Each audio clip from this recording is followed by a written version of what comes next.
What's going on, everyone? Welcome to Crypto Blessing, where you can find daily content on everything trending in the cryptocurrency market. We have an entirely new giveaway structure that I'm hoping to do every single video. We're just missing a few likes, so when you're done watching the video, make sure to hit that like button and comment something of value. Once we do hit the first threshold, I will respond to a comment, at which time you have 48 hours to respond back, and I will promptly send you that Bitcoin. Last video, I explained what all of this Bitcoin ETF conversation is all about. That being an exchange traded fund, which is a product that would be geared towards institutional investors like hedge funds, pension funds, etc. We investigated the question of if the cryptocurrency markets really do need an ETF and what an ETF's potential implications might be. There is valid arguments being made by both sides, either that the markets do in fact need or apparently really want, according to CoinDesk, a Bitcoin ETF in order to gain further legitimacy, or that the markets do not need a Bitcoin ETF. Some even saying that the recent rejection shatters hope for any cryptocurrency bull run, which is almost memeable. Also, CNBC reported that Bitcoin investors are apparently holding their breath, waiting for an ETF approval. I'm certainly not. That is holding my breath, and you shouldn't be either. I think the answer is pretty clear. The development in the cryptocurrency market will continue as it has, regardless of an ETF existing. But that if an ETF were to be approved, it would no doubt bring with it a larger volume, an overall larger market cap, and could help catalyze future bull runs. The Bitcoin ETF situation is still unfolding. And yesterday, Block Explorer published an article titled Everything You Need to Know About Thursday's Bitcoin ETF Decision, which is today's ETF decision. It turns out the SEC has rejected 9 proposed ETFs, but there's some confusion, misinformation, and FUD surrounding that. First, the Winklevoss's second application was rejected several weeks back, which coincided with a substantial drop in Bitcoin that started on July 31st, taking Bitcoin from a recent high of over $8,000 and brought it quickly down to where it currently resides, between $6,300 and $6,500. On the topic of Bitcoin's price, since falling from over 8K, the technicals suggest that 6,300 is the current support level we are being kept above. Bitcoin briefly fell below 6,300 twice over the last couple of weeks, on August 14th and August 10th through the 11th respectively, dipping down below 6,300 for about half of a day both times. Since then, we have found significant levels of support above 6,300, but have only successfully breached 6,500 about 3 or 4 times, hitting a high of 6,700 that only lasted about a day and a half and was quickly brought back down below 6,500, which is where we currently reside, just barely below 6,500. Which suggests that we might be making the move above 6,500, hopefully to find support then at 6,500 and discover a new resistance level, probably at 67, 68, or it could even be as low as 66. Obviously, we're hoping for a high of like 7K. Time will tell where we go from here, but we'll continue to monitor the price of Bitcoin as changes occur, and naturally they will.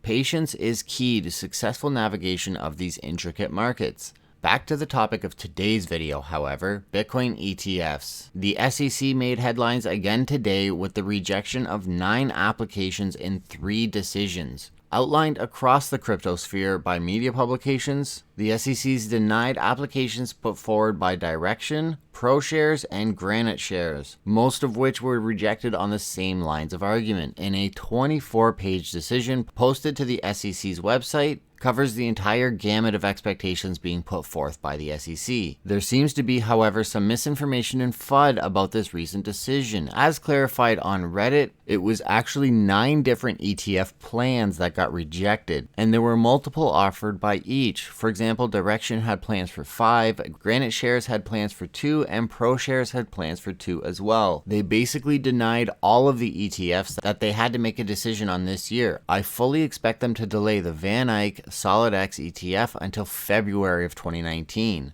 Some believe that it's actually more likely that the future ETF, rather than the physically backed ETF offered by VanEck SolidX, would be approved, as ProShares, for example, already have some Bitcoin futures contracts approved by the CFTC. and it brings a lot more clarity for future applicants about what the SEC wants. These are going to be blanket statements that are going to apply to a variety of different applications in the future, and I'm sure the SEC is yet to completely outline all of their requirements, as we will have to wait until February of 2019 for this SolidX VanEck CBOE ETF to be denied and or approved, which is looking unlikely at this point. But that as well will hopefully provide more clarity for future applications to go back to the drawing board, drum up a more acceptable application that exists within these newfound boundaries that at this point in time, late August of 2018, have yet to even be determined by the SEC. And as always, you can find the most accurate information on Reddit. The Reddit discussion, the comments to all of these threads are where the bulk of the good information is going to come from.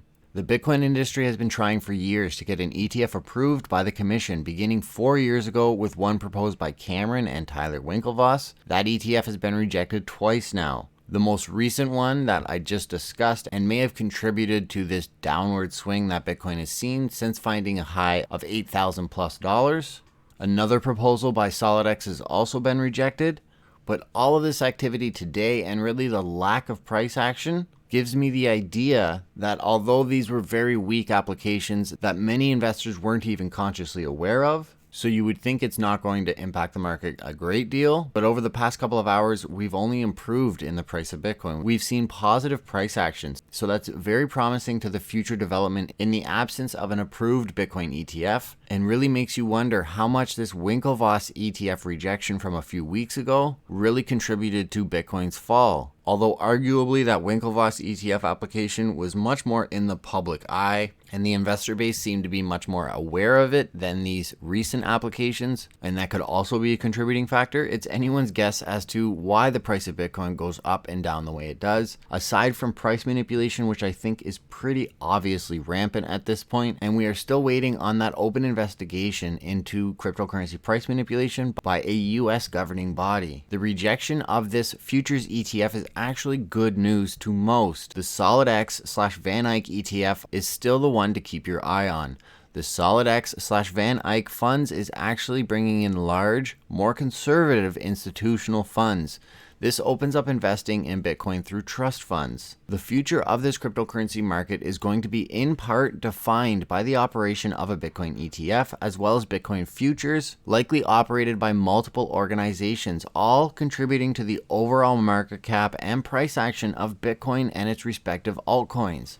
The CBOE ETF remains the only ETF that is thought to be potentially approved. But even then, that concept has a lot of critics. The truth is, no one does know when or if any ETF application will be approved or when an appropriate application will get the SEC's approval. All we can do is continue to monitor these markets. But I think it's safe to say at this point, Bitcoin will have many hurdles to jump in the meantime, and we could be waiting a while for a Bitcoin ETF to get approved. There are many bigger issues at play currently, and it will take a significant event, larger than the news today apparently, to break the 6,300 support level that Bitcoin has found, and subsequently also the 6,500 level resistance that we are about to test later today. It's funny though, and makes me think that the drop from 8K that coincided with the Winklevoss's ETF rejection may not have been directly because of the ETF rejection at all, or it may have been a small contributing factor, as opposed to what the majority of the investor base thinks and was the major catalyst, because a number of publications have already commented on, including Forbes, that there hasn't been much negative price action in the aftermath of this recent ruling.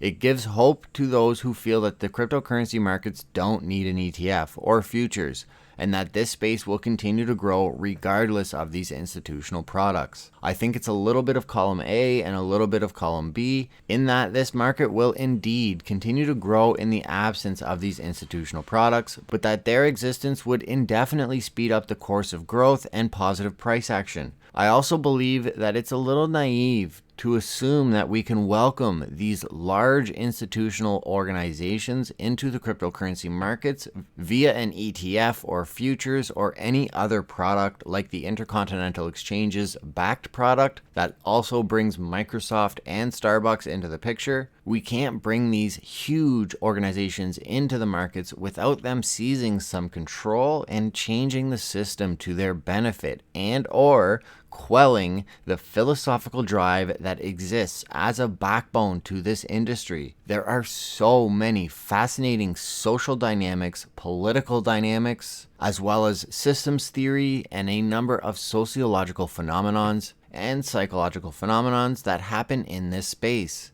The application of blockchain technology to everyday lives for the betterment of everyone is still an idea that gives me goosebumps. This is why I continue to be awestruck by the potential implications of this blockchain technology and what some development teams at this very moment in time are working towards accomplishing. Not even considering the new development teams that are going to come into the space in the coming years that are really going to make a social impact, particularly in developing nations, but I welcome it here in Canada as well. This space never fails to entertain, and Bitcoin has seemingly found some stability between $6,300 and $6,500, as I've just highlighted in this video. While we wait for whatever will bring it beyond $6,500 that we're going to test later today, or below $6,300.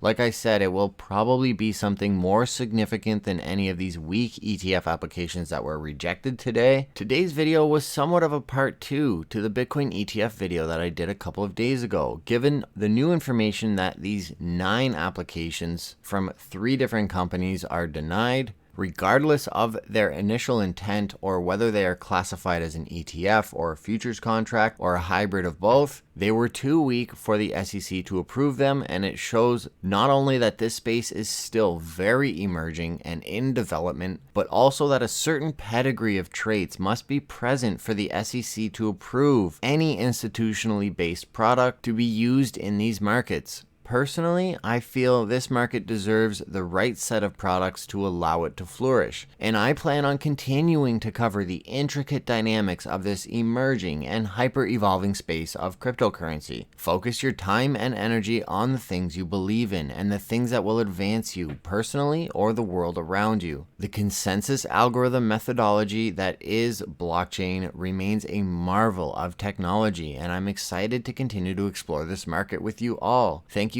so much for your ongoing support here at Crypto Blessing, and I will see everyone soon. Hopefully Bitcoin can be well above 6,500 for the next video, and we can do some Bitcoin bull run technical analysis. It's been a while since I've had those words in the same sentence, so cross your fingers and stay tuned. Don't forget to hit that like button, subscribe if you haven't already, and click the white bell notification button so you don't miss out on any of the content.